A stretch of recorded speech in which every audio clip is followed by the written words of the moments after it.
తర్వాత కావాల్సింటే మళ్ళీ మిగతా ప్రైజ్లు కూడా ఇప్పించాలి.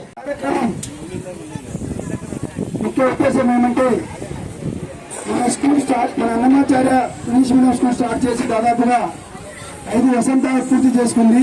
పిలవంగానే ఆయనకి అంటే ఈ పాఠశాలలో అయితే మీరు ఫీజెస్ అడుగుతారు, అదే కానీ ఆ పక్కన ఎక్కడన్నా కార్పొరేట్ పాఠశాల నారాయణ గారి చైతన్య పోతే ముందే చెప్తారు మా పిల్లోనికి 50,000 కట్టొచ్చాం, ₹1,00,000 కట్టొచ్చాం అంటే వాళ్ళకి గొప్పగా చెప్పుకుంటారు, మేము ముందే డబ్బులు కట్టామని చెప్పుకోవడానికి. కానీ మా వాళ్ళు అడిగితే 2 రోజుల తర్వాత కడతామంటారు. అయినప్పటికీ కూడా వారిని పార్టిసిపేట్ చేస్తే వాళ్ళలో నూతన ఉత్తేజం వస్తూ కొద్దిగా వాళ్ళలో ఫియర్ అనేది పోతుంది, మెయిన్ భయం పోతుంది. మనం ఏదైనా కానీ ఒక పని చెప్పినప్పుడు ధైర్యంగా చేయడానికి ఆస్కారం ఉంటుంది.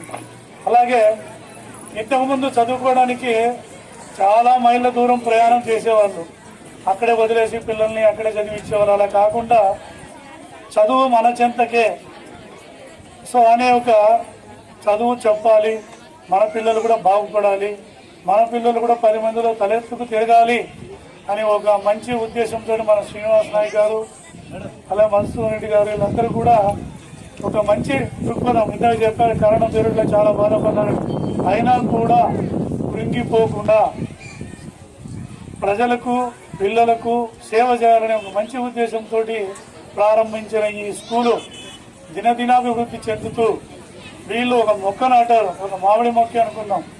దానికి 24 గంటలు అంటే రోజుకు ఒకసారైనా నీళ్లు పోస్తూ ఉండాల. ఒక వారంలో